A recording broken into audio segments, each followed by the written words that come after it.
Hi everyone, Anat Kessler here with a new video tutorial, and today I'm going to teach you how to make a basic box.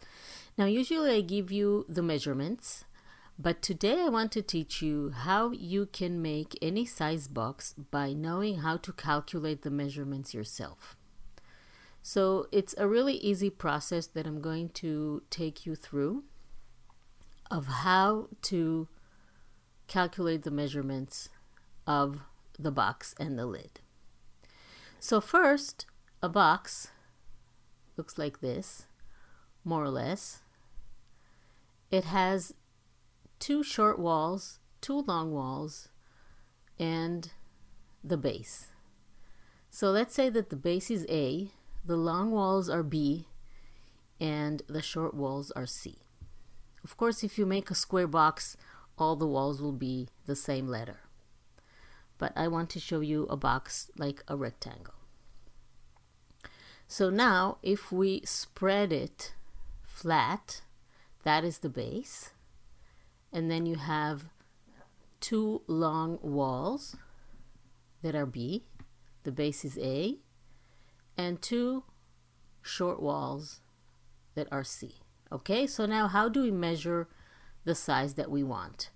First, we need to decide what is the size of the box that we want. So the length and the width of the box. You can make it any size that you want. Let's say we want to make it 3 by 6. So the long side will be 6, the short side will be 3 inches. Okay? So now for the long walls, the long sides and the short sides. We can decide how high we want them to be. It's up to us. We know that the length will be the same, because they're all the lengths like the base of the box, and the height should also be the same. So once we decide on a height, let's say we want to make it 2 inches, all the walls are going to be 2 inches high. So the base is 6 by 3, and the walls are going to be 6 by 2 and 3 by 2. Now we have to calculate all of that to create a square, since we are going to cut a square from cardstock or chipboard or whatever material we're going to use. So let's just add little dotted lines to close our square and finish calculating what the size is going to be. So we're going to have the length versus the width. So on the bottom we have 3 plus 2 and 2, that makes 7, because 3 is the length of the wall and 2 is the height. Then we have 2 walls, so that's a 7. And on the side we have 6, 2 and 2, which is a 10. 6 is the length of the wall and 2 is the height on both walls. So what we need for a 3 by 6 box is a 7 by 10 square of cardstock. I hope that made sense. You can go ahead, rewind it, and look again of how I calculated this. And now we can go ahead and cut the cardstock for what we need. 7 by 10. So I'm going to use black cardstock. Of course, you can use whatever color that you want. And we're going to cut a 7 by 10 square rectangle.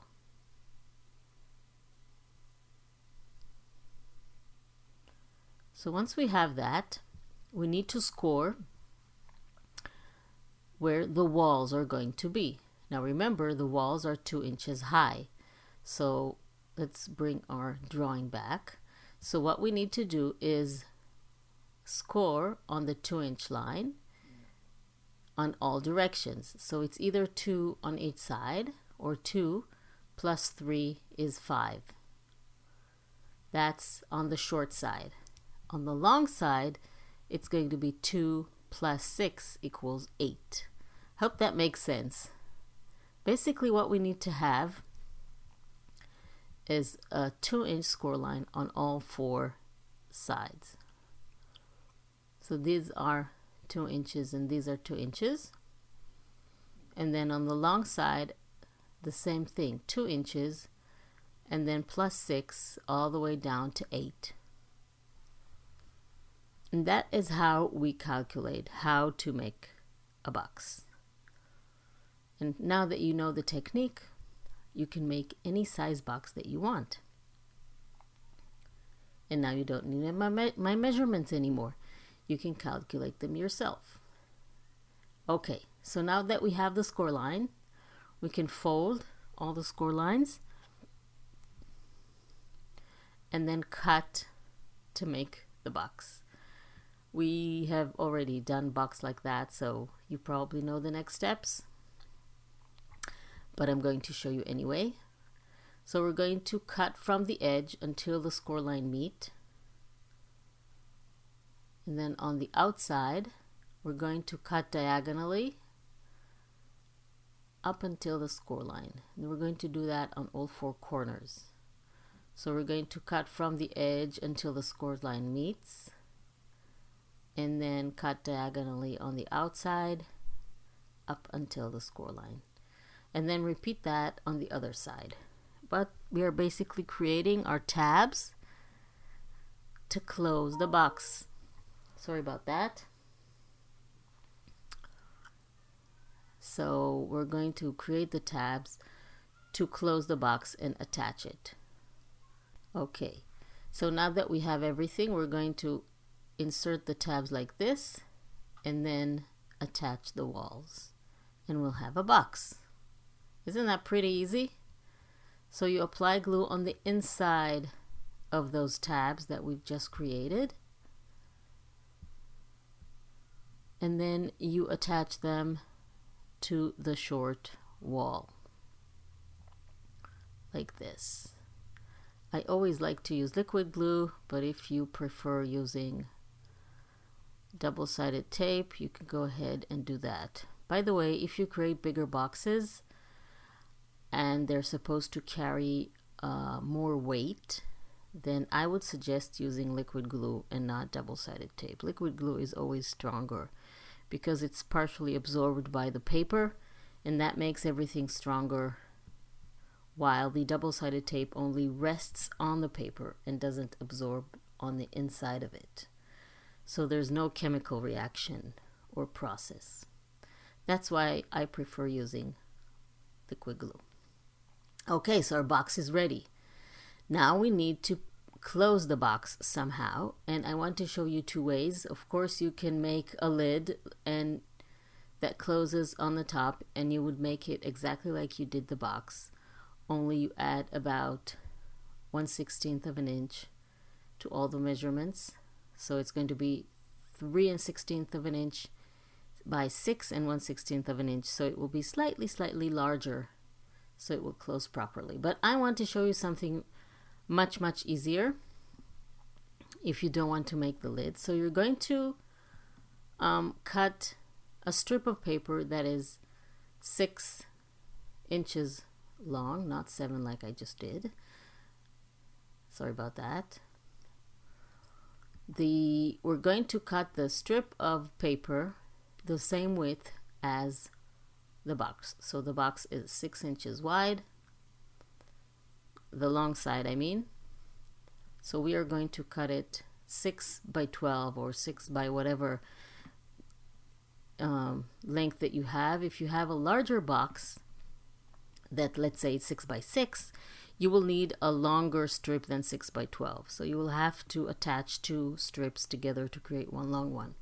So how do we do the cover? We're going to align the edge of the box with the edge of the strip of paper and mark with a pencil a line. And then we're going to turn the box, align it with the base, and align the base with the line that we did, and draw another line. And then align this other side of the box with the line to draw another line. And finally, again, align the base and draw another line. The reason that I don't measure and I'm drawing the line is because I want the outside to match perfectly to the box. And sometimes it might move a little bit here and there, 1/16 of an inch here and there. So when you measure, it might not fit exactly. But if you draw it directly with the box itself, it will fit. So now we're going to score on all the pencil lines that we did.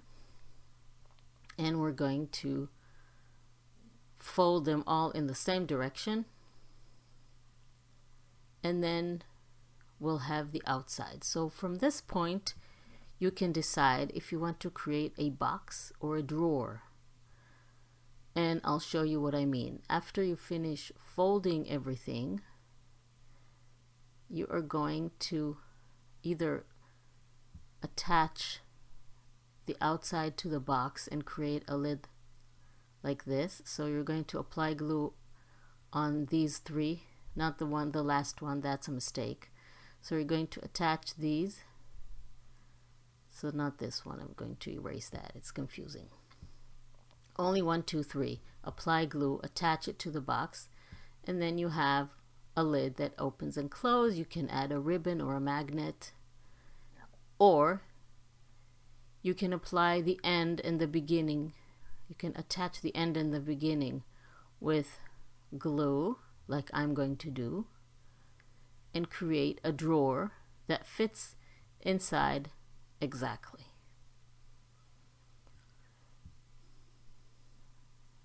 So you're going to create that, align the edge. The last part is slightly smaller if you use a 12 by 6 piece like I did. So you will have to align the edge of the paper with the last fold. So it will create a perfect rectangle that you insert the box into, and then you create a drawer. Isn't that cool? And of course, now you can go ahead and cover it from all sides. You can cover the inside of the drawer, but don't cover the outside of the drawer because that might interfere with the movement. So these parts, don't cover them, only the inside and the front, and of course the outside of the drawer itself. And again, you already have the measurements, because if it's 3 by 6 or 2 by 6, then you simply reduce 1/8 of an inch from all the measurements for your cover papers. So you don't need my measurements for that either. Already have all the measurements. So I always like to have these margins, so I always reduce 1/8 of an inch. And then I have the perfect box. So if you want to make a drawer vanity, this will be available, this tutorial will be available for my channel members only. You can go ahead and click on the join button to become a channel member and support me in creating more free videos for everyone. So go ahead, join the membership, become a channel member and get exclusive tutorials and all kinds of perks. It's less than $5 a month. So I'll appreciate if you join. If not, at least subscribe. Thank you very much for joining me, and I will see you next time.